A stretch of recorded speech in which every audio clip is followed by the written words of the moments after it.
ساری رات فلم دیکھنے والے کو کیا پتا کہ رات اللہ کے نبی کی یاد میں آنسو بہانے کا مزہ کیا ہے. وہ سمجھتا ہے فلموں میں ہی مزہ ہے. ساری رات ٹیلی فون پر گندی کرنے کی بجائے کسی کو کیا پتا کہ سو کر تہجد پڑھ کے اللہ کی بارگاہ میں آنسو بہانے کا لطف کیا ہے. وہ لطف دیکھا نہیں ہے نا. جس کو فلموں کی عادت ہے وہ سمجھتا ہے فلم دیکھوں گا نہیں تو نیند ہی نہیں آئے گی. لیکن جس کو عشق رسول کی لت پڑ جائے، آئے ہائے، جس کو پیارے آقا سے محبت ہو جائے، دنیا کی لڑکیوں سے اور بے حیا عورتوں سے دوستیاں کرتے ہو، اللہ کے حبیب سے محبت کر لو، ہر آنسو تمہارا رتبہ بڑھائے گا. نیند کروٹ بدل کر نہیں آئے گی جب مدینے والے کی یاد آئے گی، مگر وہ بے قراری میں بھی سکون آئے گا. بے پردہ بے حیا لڑکیوں سے دوستیاں لگا کر ساری رات فون پہ بات کر کے کیا کر رہے ہو آپ؟ سوچو اللہ کو کیا جواب دو گے؟ مرنا ہم سب نے. میں بات جو کر رہا ہوں اللہ کرے میری بات آپ سمجھیں کہ ہمارے پاس ایکسٹرا ٹائم نہیں ہوگا. میں کل ایک ایسی شخصیت سے، ایسے بندے سے مل کے آیا ہوں جس نے مجھے اداس کر دیا. آپ کے حیدرآباد کا شخص ہے، ان کو لیور کا کڈنی کا کینسر ہو گیا، 52 سال عمر ہے، اور وہ بندہ کہتا ہے میں 16 سال تک حیدرآباد سے نوری آباد جاتا رہا، نوکری کرتا رہا، بالکل فٹ فاٹ، کوئی پرابلم نہیں. ماشاءاللہ اس کے جوان بیٹے ہیں، اللہ نے بہت دیا ہے اس گھر کو. میں کل دیکھتا رہا، میں تو یہ سوچتا رہا یار یہ عمر بھی اتنی نہیں ہے. میں نے کہا ہوا کیا آپ کو؟ کہتے کچھ بھی نہیں تھا مجھے. رمضان میں مجھے کڈنی میں یہاں درد ہوتا رہا، ڈاکٹرز کو دکھایا، ٹیسٹ کرائے، ڈاکٹر کہتے ہیں کینسر کا آخری سٹیج ہے. میں سوچتا رہا یار کتنی پلاننگ، کتنے ارادے، یہ کروں گا تو بچوں کی شادی. اب اس بندے سے کھڑا نہیں ہوا جا رہا تھا. 6 مہینے میں ختم ہو گیا وہ بندہ. اللہ سے پھر دعا کرتا ہوں اللہ اسے شفا عطا فرمائے، مگر مجھے ہلا گیا وہ شخص. میں سوچتا رہ گیا. اللہ کی رحمت سے میں نے اکیلے میں اس کو بٹھا کر پھر کلمہ پڑھایا، توبہ، کیونکہ مجھے بڑا ڈر لگ رہا تھا. اللہ اس کو ہمت دے، طاقت دے، اس کو شفائے کاملہ دے. مگر ودن 6 مہینے دنیا ختم ہو گئی نا. 6 مہینے تو دور کی بات ہے، ادھر بندہ صبح جاتا ہے رات جنازہ آتا ہے. مگر ہماری پلاننگ ہی عجیب ہے، ہمارا جینے کا انداز ہی عجیب ہے. ہمیں لگتا ہے مرنا ہی نہیں ہے. ہماری زندگی میں سارا شیڈول ہے کہ اتنے سال بعد شادی کروں گا، شادی ہو گئی تو بچے ہوں گے، بچوں کو پھر فلاں اسکول میں پڑھاؤں گا، اس کے بعد بچوں کی شادیاں کروں گا، ایک گھر ہے تو بڑا گھر لوں گا، ایک فیکٹری ہے تو اور فیکٹری لگاؤں گا. یہی پلاننگ. مروں گا تو کیا کروں گا، اس کی پلاننگ. قبر میں جاؤں گا تو وہ روشن ہوگی کہ نہیں، اس کی پلاننگ. قبر میں جاؤں گا تو لے کر کیا جاؤں گا، اس کی پلاننگ. کسی نے دفن ہوتے ہوئے کسی کو دیکھا ہے؟ کوئی ہے جو تدفین کے وقت سارے گئے ہوں گے. کبھی قبر کے اندر کوئی تجوری دیکھی ہے؟ کہ آپ نے دیکھا ہو قبر میں تجوری ہو، سارا سونا، سارے بانڈ، سارے پیسے اس میں ڈال کر لاک لگا کے مردہ لے گیا ہو؟ قبر میں کوئی تجوری نہیں. کفن میں کوئی جیب دیکھا ہے؟ کفن میں کوئی جیب نہیں. سوچو خالی جانا ہے، سب ادھر ہی رہ جائے گا. کیا جائے گا ساتھ؟ میری نیکیاں، اچھے اعمال کتنے ہیں؟ اب سوال یہ ہے نا، جب جاگا جو میرے ساتھ جائے گا وہ کتنے ہیں؟ اس کی کتنی تیاری ہے؟ ابھی جوان بیٹھے ہیں سارے، کہتے ہیں جناب بالکل نیکیاں کریں گے، لیکن ابھی تو مزے کی عمر ہے نا. 50 سال کا ہو جاؤں پھر اللہ اللہ ہی کروں گا، پھر تو داڑھی بھی رکھ لوں گا، پھر نماز بھی پڑھوں گا، پھر روزے بھی رکھوں گا. ابھی تو مزے کے دن ہیں. کیا جوان نہیں مرتے؟ کیا نوجوانوں کو مرتے نہیں دیکھا؟ کب تیاری کرو گے؟ ایسے کئی جوان پہنچ گئے قبر میں جنہوں نے نیت کی تھی بوڑھا ہو کر نماز پڑھوں گا. ایسے کئی لوگ قبر میں پہنچ گئے جنہوں نے نیت کی تھی مدینے جاؤں گا پھر داڑھی رکھوں گا. نہیں جا سکے اور چلے گئے قبر میں. ایسے کئی چلے گئے قبر میں جنہوں نے کہا تھا اگلی رمضان سے پورے روزے رکھوں گا. رمضان نہیں آیا، وہ قبر میں چلے گئے. ہوئے نامور بے نشاں کیسے کیسے، زمین کھا گئی نوجوان کیسے کیسے. جگہ جی لگانے کی دنیا نہیں ہے، یہ عبرت کی جا ہے، تماشا نہیں ہے. اللہ کی رحمت سے میں آپ کو جو بات سمجھانا چاہ رہا ہوں نا، میں یہ نہیں کہتا زندگی کو جب آپ ساری زندگی چھوڑ دو. آپ کاروبار کیجئے، حلال کیجئے، نوکری کیجئے، حلال کیجئے، اپنی فیملی کے ساتھ وقت گزاریے، بالکل گزاریے. اپنے بچوں کے ساتھ خوش رہیے، خوش رہیے. شریعت نہیں کہتی کہ جناب آپ ساری فیملی گھر بار چھوڑ کر فقط اللہ اللہ کرتے رہیں. گھر بار، کاروبار، family, every thing is okay. Enjoy کیجئے اپنی لائف کو، مگر شریعت کے دائرے میں رہ کر، نماز کی پابندی کر کے، حلال روزی کما کے، جھوٹ، غیبت، بدگمانی، بد کلامی، بد اخلاقی، اس سے بچ کر بے حیائی سے بچ کر کیا زندگی انجوائے نہیں کی جا سکتی؟ اپنے وقت کی قدر کریں. یہ وقت جو ہے نا یہ موتی ہے. سانس کی مالا جو ہے نا، دیکھیں کبھی غور کیا ہم نے، جو ہماری جو بریتھ ہے، سانس ہے، یہ ساری کاؤنٹنگ کی ہوئی ہیں، آپ کو معلوم ہے؟ یعنی ہماری سانسیں بھی یہ گنی ہوئی ہیں. اگر بندہ اس کی قدر نہ کرے تو یہ سانسیں تو ختم ہو جائیں گی نا. اے میرے میٹھے اسلامی بھائیوں، ایک ایک سانس کاؤنٹڈ ہے. میں نے آپ سے گفتگو کے دوران بہت ساری سانسیں لے لی ہیں اور آپ نے بہت ساری سانسیں لے لی ہیں. یہ اتنی سانسیں میری ختم ہو گئیں، اب نہیں پتا کتنی باقی ہیں. ہم سب کا موت کا وقت مقرر ہے، ڈیسائیڈڈ ہے، ہمیں نہیں پتا. اچھا پتہ ہے موت کا وقت بھی مقرر ہے اور موت کی جگہ بھی مقرر ہے. بندہ کسی نہ کسی بہانے سے ادھر پہنچتا ہے. آپ نے دیکھا ہوگا نہیں چاہتے جاتے بھی کسی کی گاڑی میں بیٹھ جاتا ہے، یا اچانک کسی گاڑی سے اتر جاتا ہے. جو اتر جاتا ہے وہ بچ جاتا ہے، جو بیٹھ جاتا ہے وہ چلا جاتا ہے. سنا ہوگا نا، کیا تھا؟ وقت مقرر تھا. جو اتر گیا اس کا ٹائم نہیں آیا تھا. اٹ مینز آگاہ اپنی موت سے کوئی بشر نہیں، آگاہ اپنی موت سے کوئی بشر نہیں. سامان 100 برس کا ہے، پل کی خبر نہیں. اب سوچئے میرے میٹھے اسلامی بھائیوں، جب پل کی خبر نہیں ہے تو پھر برسوں کی فکر کیوں کرتے ہو؟ پتہ ہے صبح جب ہوتی ہے تو دن کیا اعلان کرتا ہے؟ ابھی دن نکلا ہوا ہے نا. پیارے آقا علیہ الصلوۃ والسلام فرماتے ہیں جب روز صبح سورج طلوع ہوتا ہے، نکلتا ہے، تو اس وقت دن یہ اعلان کرتا ہے کہ آج کوئی اچھا کام کرنا ہے تو کر لو، میں پھر پلٹ کر نہیں آؤں گا. آج کا دن کل نہیں آئے گا، پھر کبھی نہیں آئے گا ہماری زندگی میں. لیکن ہمیں احساس ہی نہیں ہے. آپ میں سے بہت ساروں نے اسٹوڈنٹ لائف گزاری ہوگی نا، اسکول کی لائف گزاری ہوگی، مدرسے میں پڑھے ہوں گے.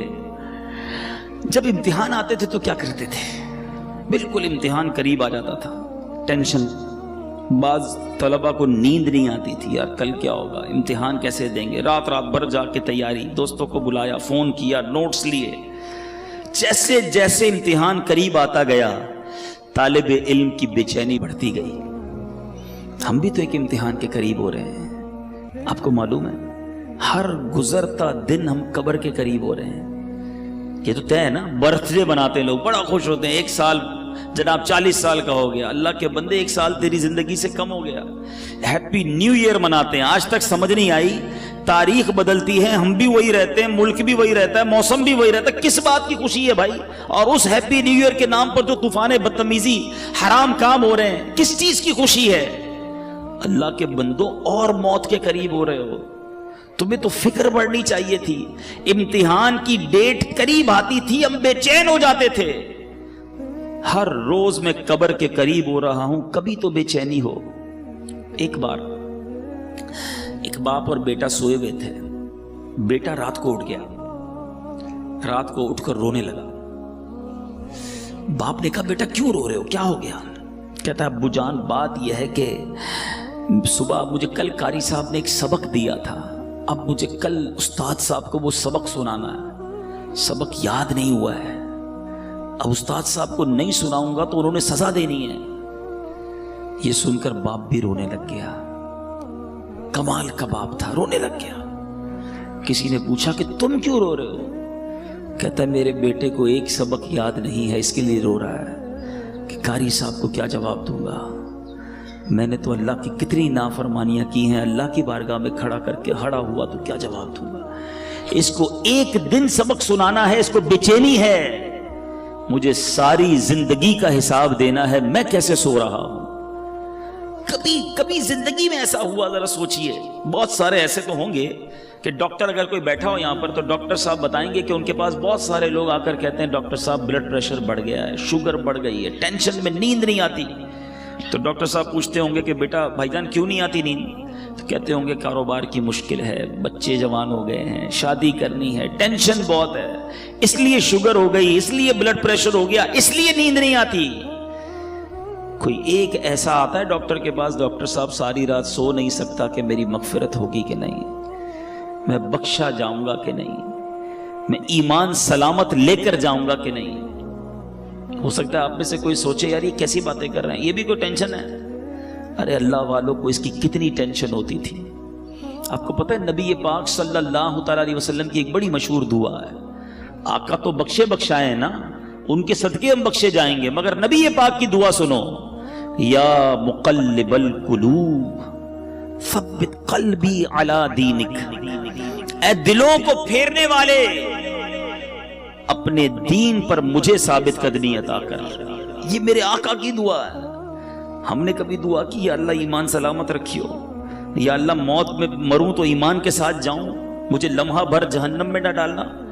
بہت سارے غوث پاک کے چاہنے والے بیٹھے ہوں گے. قادریوں سنو, پیران پیر پیر دستگیر سیدی غوث اعظم کیا فرماتے. عید کا دن تھا, لوگ خوشیاں منا رہے تھے. نیو ایئر منانے والوں سنو, برتھ ڈے پر ناچنے والوں سنو. غوث پاک کہتے ہیں آج عید کا دن ہے, عید کا دن ہے. عبد القادر کے لیے عید کا دن وہ ہوگا جب اپنا ایمان سلامت لے کر دنیا سے جائے گا. حضرت شیخ عبد القادر جیلانی کا یہ عالم ہے. عمر فاروق رضی اللہ تعالیٰ عنہ خلیفۃ المسلمین امیر المومنین, وہ عمر ہے. حضرت عمر کا مرتبہ یہ ہے کہ میرے آقا فرماتے میرے بعد کوئی نبی ہوتا تو عمر ہوتا. عمر جس گلی سے گزر جائے اس گلی سے شیطان نہیں گزرتا. یہ مرتبہ قطعی جنتی, گارنٹیڈ. مگر عید کے دن مدینے والوں نے کہا چلو حضرت عمر سے ملتے ہیں, ان کو بھی مبارکباد دیتے ہیں. حضرت عمر کا گھر کا دروازہ کھٹکھٹایا گیا, دروازہ کھلتا ہے. حضرت عمر باہر آتے ہیں, آنکھوں میں آنسو ہیں. لوگ حیران, اے عمر آج تو عید کا دن ہے, آج آنکھوں میں آنسو کیسے؟ حضرت عمر کہتے ہیں عید تو ان لوگوں کے لیے ہے جن کے روزے قبول ہو گئے, جن کی نمازیں قبول ہو گئی. عمر نہیں جانتا کہ اس کی عبادتیں مقبول ہوئیں یا منہ پر مار دی گئیں. یہ حضرت عمر, یہ غوث اعظم. میں اور آپ تو گناہوں کے انبار ہیں سر پر, مگر کوئی شرمندگی نہیں ہے, کوئی ٹینشن نہیں ہے, کوئی دعا نہیں ہے, کوئی جس کو کہیں جھرجھری آ جائے کہ یار بنے گا کیا میرا. مزے ہیں, گل چھڑنے ہیں, پلاننگز ہیں, آج کدھر گھومنے چلنا ہے, سنڈے کو کدھر چلنا ہے, آؤٹنگ کدھر کرنی ہے, چھٹیوں میں کیا کرنا ہے. پورے دن میں نماز پڑھنی ہے کہ نہیں, اس کی کوئی پلاننگ نہیں. سوچئے, خدا کے واسطے سوچئے, ہم سب کو مرنا ہے. یہ وہ حقیقت ہے جس سے انکار نہیں کیا جا سکتا. موت ایک ایسی حقیقت ہے کہ دنیا کا ہر مذہب, دنیا کی ہر قوم اس کو مانتی ہے کہ مرنا پڑے گا. کسی کو اس سے کوئی جس کو کہیں فرار نہیں ہے. میں آج بیان کے آخر میں آپ کو سرور کائنات علیہ الصلوۃ والسلام کی ایک حدیث سنانا چاہتا ہوں. یقین کریں میرے آقا کے سارے ہی فرمان بڑے نرالے ہیں, بڑے پیارے ہیں, ایک ایک لفظ موتی کی مانند ہے. وہ کہتے ہیں نا کوزے میں دریا کو بند کر دینا, میرے آقا تو پورا سمندر بند فرما دیتے. سنو نبی پاک کی حدیث, چند لائنیں ہیں مگر زندگی کا اصول بیان کر دیا. آقا فرماتے ہیں اغتنم خمسن قبل خمسن, 5 چیزوں کو 5 چیزوں سے پہلے غنیمت جان. وہ کون سی 5 ہیں؟ غور سے سنیے. فرماتے ہیں شبابک قبل حرمک, جوانی کو بڑھاپے سے پہلے غنیمت جان. بہت سارے میرے سامنے جوان بیٹھے ہیں, مدنی چینل پر نوجوان سن رہے ہوں گے. بندہ کہتا ہے جوانی تو دیوانی ہوتی ہے, مزے کرو.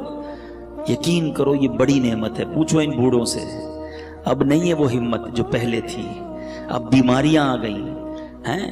اللہ نے جوانی دی ہے, پیر سلامت دیے ہیں, پیروں پہ کھڑے ہو کے نماز پڑھ لو, پھر بیٹھ کر بھی مشکل ہو جائے گی. اللہ نے جوانی دی ہے, زیادہ روزے رکھ لو. اللہ نے جوانی دی ہے, اس جوانی میں خوب دین کی خدمت کر لو. بوڑھے کہتے ہیں ہم کو کہ یار ہم بھی اب ہمت نہیں رہی, ورنہ ہم بھی مدنی قافلوں میں جاتے, ہم بھی آپ کے ساتھ دین کی خدمت کرتے, اب تو جناب تھک جاتے ہیں. اے جوانوں, اس دن سے پہلے عبادت کر لو جب یہ اعضاء ساتھ دینا چھوڑ دیں. ملتے ہیں لوگ کہتے ہیں پیروں میں ہمت نہیں, تراویح نہیں پڑھی جاتی. جب ہمت تھی تو کیوں نہیں پڑھی؟ اے میرے جوانوں سنو, یہ جوانی عیاشی کے لیے نہیں, اللہ کی نافرمانی کے لیے نہیں دی گئی. جوانی کی جو توبہ ہے نا, یہ ولیوں کا پیشہ ہے, ولیوں کا طریقہ ہے. مفتی اعظم ہند مصطفی رضا خان صاحب نوری جو اعلیٰ حضرت کے بیٹے ہیں, شہزادے ہیں, فرماتے ہیں کہ ریاضت کے یہی دن ہیں, بڑھاپے میں کہاں ہمت. ریاضت کے یہی دن ہیں, بڑھاپے میں کہاں ہمت. جو کچھ کرنا ہے اب کر لو, ابھی نوری جوان تم ہو، ابھی کر لو. لیکن لوگ اسی جوانی میں اللہ کو ناراض کرتے ہیں. اے میرے میٹھے اسلامی بھائیوں، ایک بزرگ کے بارے میں آتا ہے، ان کی عمر 100 سال کے قریب ہو گئی. ان کی آنکھیں بھی صحیح تھیں، کان بھی صحیح، زبان بھی ٹھیک، سارے اعضاء سلامت. کسی نے کہا حضرت یہ کیسے 100 سال میں تو بندہ ڈھل جاتا ہے؟ بڑی کمال کی بات کہی انہوں نے. فرماتے جوانی میں میں نے اپنے یہ اعضاء رب کی نافرمانی میں نہیں گزارے، اللہ نے بڑھاپے میں میرے اعضاء کو حفاظت سے رکھا ہے. یہ آنکھیں حرام میں نہیں دکھائی تھی میں نے، یہ کان حرام میں نہیں سنے، اللہ نے بڑھاپے میں بھی یہ چیزیں میری سلامت رکھی. اگر بڑھاپا اچھا چاہتے ہو نا تو جوانی میں اللہ کو یاد رکھو. جوانی میں رب کو ناراض کرو گے، بڑھاپے میں کچھ بھی نہیں بچنا. اول تو بڑھاپا آئے گا نہیں آئے گا اس کی گارنٹی نہیں ہے. اب سنو، 5 چیزیں تھی نا. پہلی کیا ہے؟ بڑھاپے سے پہلے جوانی کو غنیمت جانے. آقا فرماتے ہیں وَصِحَّتَكَ قَبْلَ سَقَمِكَ، صحت کو بیماری سے پہلے غنیمت جانو. اگر آج اللہ نے صحت دی ہے نا، پوچھو ان سے جو ہاسپٹل میں پڑے ہیں. میں نے ابھی تو آپ کو ایک مریض کی بات بتائی نا، 52 ایئرز میں ختم.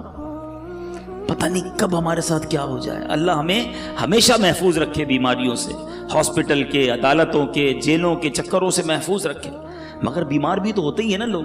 کسی کے ڈائلسس ہو رہے ہیں، کہ شوگر کا مریض ہو گیا، کوئی بلڈ پریشر کا، کسی کوئی کھا بھی نہیں سکتا. ابھی پچھلے دنوں کی بات ہے، ہمارے ایک بہت اچھے دوست ہیں، وہ ایک بلینر کی بات بتا رہے تھے. ملینر سے یعنی اربوں پتی شخص. کہتے بہت بڑی پارٹی ہے، بہت بڑا بزنس ہے. وہ بزنس مین سے ملاقات ہوئی ان کی. وہ کہتے ہیں یار وہ اس کی شاپ، اس کی جو آفس تھی، اس کے باہر فٹ پاتھ پر ایک بندہ روٹی کے اوپر ڈال ڈال کر کھا رہا تھا. تو وہ اربوں پتی شخص کہتا ہے یار یہ کتنا خوش نصیب ہے. دال کھانے والے کو کہہ رہا ہے یار یہ اپنے ہاتھ سے جو چاہتا ہے کھا لیتا ہے. اس اربوں پتی شخص کو بیماری تھی کہ وہ 1 گلاس پانی بھی روز نہیں پی سکتا. اس کے گردوں میں ایسا پرابلم تھا کہ ڈاکٹر کہتے تھوڑا تھوڑا پانی پینا ہے. کہا یہ کتنا خوش نصیب ہے کہ بیٹھ کے فٹ پاتھ پہ مزے سے دال روٹی کھا رہا ہے. یہ ہے بیماری. پیسوں سے صحت نہیں ملتی. جس کے پاس صحت ہے وہ اربوں پتی ہے. اس سے بڑا خوشحال کوئی نہیں. جب جیسے چاہو چلتے ہو، پوچھو لنگڑے سے کیسے گزرتی ہے زندگی. جو چاہے بولتے ہو. بیٹھو کبھی کسی گونگے کے پاس تو پتہ چلے گا کہ اشارے کر کر کے اس کا حال کیا ہو جاتا ہے. ہاتھ سلامت ہیں، جو چاہو اٹھا لیتے ہو. نہیں ہے ہاتھ، اس سے پوچھو. بہت پیسہ ہے مگر کھانا سامنے پڑا ہے اور نالیوں سے خوراک ڈالی جا رہی ہے. کیا فائدہ اس پیسے کا؟ صحت سے بڑھ کر کوئی نعمت نہیں ہے. مگر یہ صحت اللہ نے اس لیے دی کہ اس کی نافرمانی کی جائے. تم اللہ کا شکر ادا کرو، صحت میں نیکیاں کرو، وہ رب تمہیں بیماریوں سے محفوظ رکھے گا. آگے سنو، میرے آقا فرماتے ہیں 5 چیزیں تھی نا، 2 ہو گئیں. پھر فرمایا وَغِنَاكَ قَبْلَ فَقْرِكَ. آقا فرماتے ہیں مالداری کو، فقیری سے پہلے غنیمت جانو. جتنے پیسے والے بیٹھے نا، جن کو اللہ نے اچھا نوازا ہے، ویسے ہم ساری پیسے والے، یہ بھی بتا دوں. یہ بھی عجیب یہ سوچتا چھوڑ دو میں غریب ہوں، میں بڑا امیر و کبیر ہوں، شہ 2 سرا کا فقیر ہوں. میں کیوں غریب ہوں بھائی؟ مالداروں نہ اتراؤ تم مال پر، ان کا منگتا تونگر مدینے میں. آپ کہیں گے یار شعر بول کے ہماری غربت ہی غائب کر دی. چلو میں آپ کو لاجیکلی بھی آپ کی غربت غائب کر دیتا ہوں. ہاں دلیل کے طور پہ غربت آپ کی ختم. آپ خود کہو گے میں مالدار ہوں. ایک بزرگ کے پاس ایک شخص آیا، کہتا حضور بڑا غریب، کچھ بھی نہیں میرے پاس، کلاش، پیسے ہی نہیں. کہا کچھ بھی نہیں؟ کہا کچھ بھی نہیں، اللہ نے دیا ہی نہیں کچھ. معاذ اللہ. یہ بھی کہتے ہیں لوگ، اللہ سے اس طرح کا شکوہ کرتے ہو کہ مجھے کچھ دیا نہیں. وہ بزرگ بھی کمال کے دیکھا، ٹھیک ہے ایک آنکھ دے دو 5 لاکھ روپے لے لو. کہا حضرت اندھا ہو جاؤں گا. چلو ٹھیک ہے ایک ہاتھ دے دو 5 لاکھ لے لو. کہا حضرت ہاتھ کے بغیر تو کیسے لائف گزرے گی؟ اچھا نہیں دینا. ایک کان دے دو 5 لاکھ لے لو. کہا حضرت بہرا ہو جاؤں گا. اچھا چلو کان بھی رکھو اپنے پر. ٹانگ دے دو، 1-2 ہے نا، ایک ٹانگ دے دو 5 لاکھ لے لو. نہیں حضرت لنگڑا ہو جاؤں گا. اچھا گردے تو 2 ہیں نا، ایک گردہ ہی دے دو، ایک سے تو زندگی چلے گی، 5 لاکھ لے لو. کہ نہیں حضرت گردہ کیسے دوں گا. اچھا چلو خالی زبان ہی دے دو 10 لاکھ روپے لے لو. کہ گونگا ہو جاؤں گا. کہ اللہ کے بندے کہتا ہے اللہ نے کچھ نہیں دیا، لاکھوں کی پراپرٹی لے کے گھوم رہا ہے. اب بتاؤ غریب ہو؟ اربوں روپے کا بھی بندہ نہیں بنتا. ہاں اربوں روپے سے بندہ نہیں بنتا، اللہ نے مجھے بنا دیا فری میں. پھر بولتے ہو غریب ہوں. اللہ کا ہر حال میں شکر ادا کرو. لیکن جس کے پاس پیسے ہیں نا وہ بھی غنیمت جانے. آقا فرماتے ہیں وَغِنَاكَ قَبْلَ فَقْرِكَ، اپنی غنا کو، اپنی امیری کو فقیری سے پہلے غنیمت جانو. آپ سب بیٹھے، یہ بزرگ بیٹھے سفید داڑھیوں والے، پوچھو ان سے، انہوں نے کئی امیروں کو دیکھا ہوگا جو غریب ہو گئے.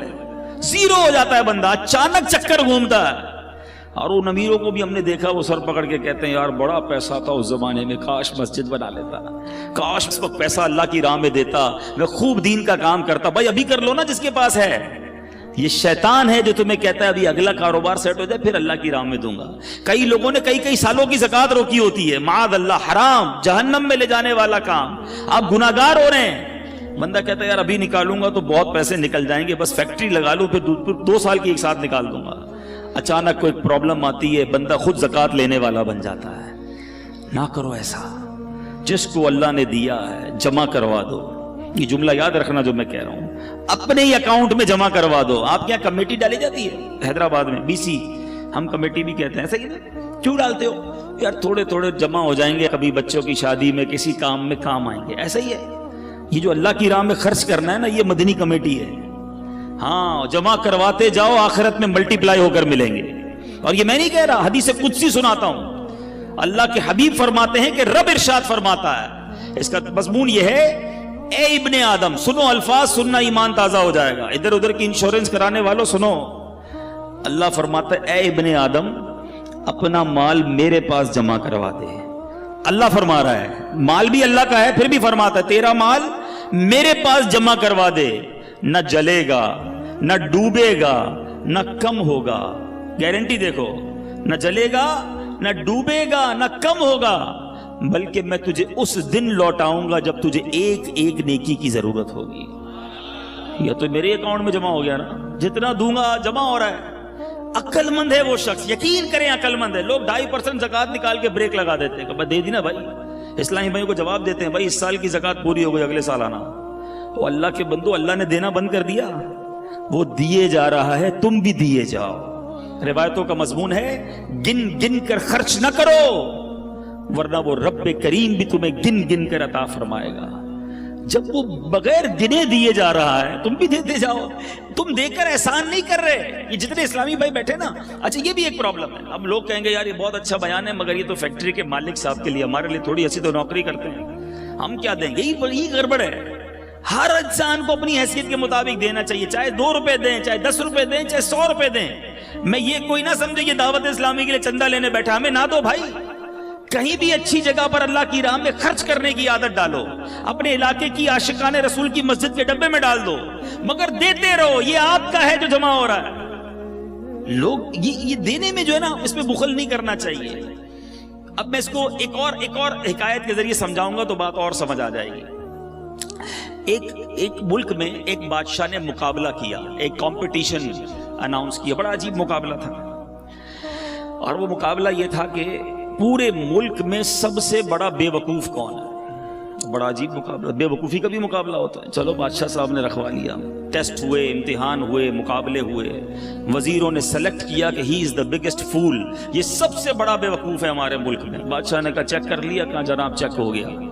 بادشاہ نے اپنی سونے کی، ہیروں کی مالا اتاری، اس بے وقوف کی گردن میں ڈال دی. بے وقوف بھی چلا گیا، بادشاہ بھی کام میں لگ گیا. کچھ عرصے کے بعد اس بے وقوف کو پتا چلا کہ بادشاہ سلامت بیمار ہو گئے ہیں، اور شدید بیمار ہو گئے ہیں. وہ پہنچ گیا بادشاہ کے پاس. کہا بادشاہ کیا ہوا آپ کو؟ کہا بس اب تو زندگی آخری سٹیج پر ہے اور میں یہ دنیا چھوڑ کر جا رہا ہوں. تھا تو بے وقوف، اس کو تو نہیں پتا تھا دنیا چھوڑ کر جانے کا مطلب کیا ہے. کہتا اچھا کہیں اور جا رہے ہیں؟ بادشاہ کہتا ہے ہاں یہ دنیا چھوڑ کر دوسری دنیا میں جا رہا ہوں. کہا اچھا ایک بات بتائیں بادشاہ سلامت، آپ کے پاس میں نے دیکھا ہے بڑے پیسے ہیں، بڑے موتی ہیں، ہیرے ہیں، جواہرات ہیں، جدھر جا رہے ہیں ادھر پیسے بھیج دیے نہیں بھیج دیے؟ بادشاہ کہتا ہے ادھر تو میرے پاس پھوٹی کوڑی بھی نہیں ہے. اچھا بادشاہ سلامت میں دیکھتا ہوں آپ کے آس پاس بہت سارے خادم، کنیز، غلام آگے پیچھے گھوم رہے ہوتے ہیں، جدھر جا رہے ہیں ادھر کچھ غلام، ادھر کچھ خادم ہیں کہ نہیں؟ بادشاہ کہتا ہے ادھر تو ایک بھی خادم نہیں ہے میرے پاس. اچھا بادشاہ میں دیکھ رہا ہوں آپ کا اتنا زبردست محل ہے، ایسے پیارے بیڈ روم ہے، اتنا بڑا بڑا گھر ہے، جدھر جا رہے ہیں ادھر بھی گھر بنا لیا کہ نہیں؟ تو بادشاہ کہتا ہے ادھر تو جھونپڑی بھی نہیں ہے. پتہ اس بے وقوف نے کیا کیا؟ اس نے اپنا ہار اتارا اور بادشاہ کے گلے میں ڈالا. کہا حضور مجھ سے بڑے بے وقوف تو پھر آپ ہوئے نا. آپ کو پتہ ہے دنیا چھوڑ کر جا رہے ہیں, نہ پیسے بھجوائے, نہ گھر بنایا, نہ آپ نے نوکر بھجوائے, آپ کر کیا رہے ہیں؟ ہے یہ حکایت, اللہ کرے دل میں اتر جائے. تم نے ادھر گھر بنایا, ادھر گھر بنایا, ہم نے ادھر پیسے بنائے, ادھر پیسے بھجوائے. سوچو نا, اللہ نے تو دیے تھے بھجوانے کے لیے, ہم ادھر ہی رکھ کے بیٹھے ہوئے. یہ وہ پیسہ ہے جو تم ادھر بھجوا رہے ہو. آج بھجوا دو, کل کوئی نہیں بھجوائے گا پیچھے تمہارے. مرنے کے بعد بچے گل چھڑے اڑاتے ہیں. اللہ نے دیا ہے, ہمت کرو اور جمع کرواتے وقت اللہ کا شکر بھی ادا کرو. یہ بھی بڑا پرابلم ہے, اللہ کی راہ میں دیتے ہیں دل پہ بھار پڑ جاتا ہے. یا اللہ, مجھے ملتے ہیں کئی لوگ ایسے, یار 10 لاکھ روپے زکوٰۃ کیسے دے دوں؟ اللہ کے بندے, رب نے 4 کروڑ دیے ہیں تو 10 لاکھ زکوٰۃ بنی ہے نا. شکر ادا کر, سجدہ کر اللہ کی بارگاہ میں. یا اللہ, دینے والا بنایا تو نے, مجھے مانگنے والا نہیں بنایا. زکوٰۃ دیتے وقت, صدقہ دیتے وقت بوجھ آتا ہے تمہارے دل پر, یہ میرے پیسوں کا نصیب ہے, یہ اللہ کی عطا ہے کہ مجھے اللہ نے دینے والا بنایا, اور میں دیتے وقت یہ سوچوں کہ میرا پیسہ مجھ سے دور ہو رہا ہے. اس پر اللہ کا شکر ادا کرو. فقیر ہونے سے پہلے غنیوں سنو, خرچ کرو اللہ کی راہ میں, غریبوں کی مدد کرو, اپنے پڑوسیوں کی مدد کرو, سب سے پہلے اپنے غریب رشتہ داروں کی مدد کرو. دیکھو انشاءاللہ اللہ کتنا دے گا, اور یہ ایک ایک روپیہ تمہیں کام آئے گا قیامت کے دن. ایک ایک روپیہ تمہیں جنت میں دے گا اللہ, اور ملٹی پلائی کر کے واپس دے گا. ایک روپیہ نہیں دے گا, وہ اپنے کرم سے خزانے عطا فرمائے گا. میرے نبی کی اس حدیث کو یاد کر لو. آگے سنو, میرے آقا فرماتے ہیں 3 باتیں ہو گئی. نبی پاک فرماتے ہیں وَفَرَاغَكَ قَبْلَ شُغْلِكَ, فراغت کو, مصروف ہونے سے پہلے غنیمت جانو. کئی اسلامی بھائی بہت فارغ ہوتے ہیں, جاب کی اس کے بعد شام کو فارغ. آپ کیا کرتے ہیں شام کو؟ کچھ بھی نہیں کرتا. اللہ کے بندے, کچھ قرآن پڑھ لو, کچھ تفسیر پڑھ لو, قرآن صحیح پڑھنا سیکھ لو, علم دین حاصل کر لو. اس فراغت کے ٹائم کو کچھ آخرت کے لیے خرچ کر لو. بعد میں جا کے جب احساس ہوتا ہے کہ یار کچھ بھی نہیں سیکھا اور اب ٹائم بھی نہیں ہے, ایسا نہ کرو. فراغت بڑی نعمت ہے. جس کے پاس ٹائم ہے اس ٹائم کو اچھے کام میں استعمال کر لو. آؤ نا, دعوت اسلامی آپ کے سامنے ہے, شامل ہو کر اپنی دنیا بھی بنا رہے ہو, آخرت بھی بنانا شروع کر دو. 20 گھنٹے دنیا کو دو, 4 گھنٹے آخرت کو دے دو. اچھا 4 زیادہ ہیں, 2 گھنٹے دے دو, 1 گھنٹہ دے دو. 23 گھنٹے آپ کے, 1 گھنٹہ تو آخرت کو دو نا. پکڑ لو دعوت اسلامی والوں کو, مجھے بتاؤ میں روز 1 گھنٹہ کیا کر سکتا ہوں؟ میں دین کے کام کرنا چاہتا ہوں, اللہ نے مجھے وقت دیا ہے, میں اس وقت میں کوئی سنتوں کی خدمت کر کے جانا چاہتا ہوں. مجھ سے کوئی ایسا کام لے لو جو میری مغفرت کا اور ثواب جاریہ کا باعث بن جائے. آؤ نا, خود آ کے کام کرو. نہیں, فارغ ہے تو فلمیں دیکھنی ہے, فارغ ہے تو سوشل میڈیا پر بیٹھ جانا ہے, فارغ ہے تو ریموٹ لے کے ٹی وی دیکھنا ہے. خود سوچو, آپ اپنے وقت کو ضائع کر رہے ہو. مرنا ہے, وی ہیو ٹو ڈائی. کر لو جو کرنا ہے اسی دنیا میں. آخری بات میرے آقا فرماتے ہیں وَحَيَاتَكَ قَبْلَ مَوْتِكَ, زندگی کو موت سے پہلے غنیمت جان. مرنے کے بعد ایک سبحان اللہ کہنے کا موقع بھی نہیں ملے گا, مرنے کے بعد ایک نماز پڑھنے کا موقع بھی نہیں ملے گا.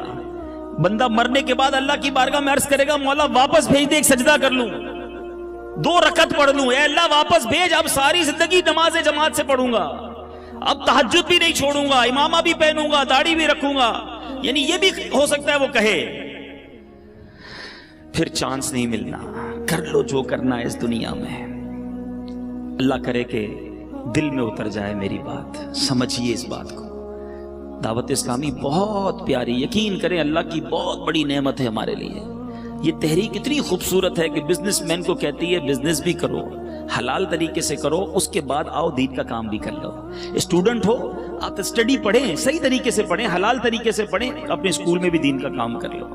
اچھا آپ جناب نوکری کرتے ہیں, بالکل حلال طریقے سے نوکری کیجئے, مگر نمازوں کی پابندی بھی کیجئے, سچ بولیے, اور ساتھ ساتھ دین کا تھوڑا سا کام کر لیں. یعنی ہماری لائف کے اندر ایک ایسا سافٹ ویئر آ جاتا ہے کہ لائف بھی گزر رہی ہے اور آخرت بھی بن رہی ہے, دنیا بھی اچھی ہو رہی ہے, آخرت بھی اچھی ہو رہی ہے. اتنی پیاری تحریک ہے. ہمیں کبھی بھی یہ نہیں کہتی دعوت اسلامی سب کچھ چھوڑ دو, بس آ جاؤ ہمارے ساتھ اور مسجد کے کونے میں بیٹھ جاؤ. نہیں, آپ لائف گزاریں مگر شریعت کے مطابق گزاریں. آپ انجوائے کریں گے, یقین کریں. جو لوگ یہ کہتے ہیں نا یار یہ شریعت پر عمل کرنا مشکل ہے, یہ دور ہے شریعت سے, یہ دین سے دور ہے, ان کو لگتا ہے مشکل ہے.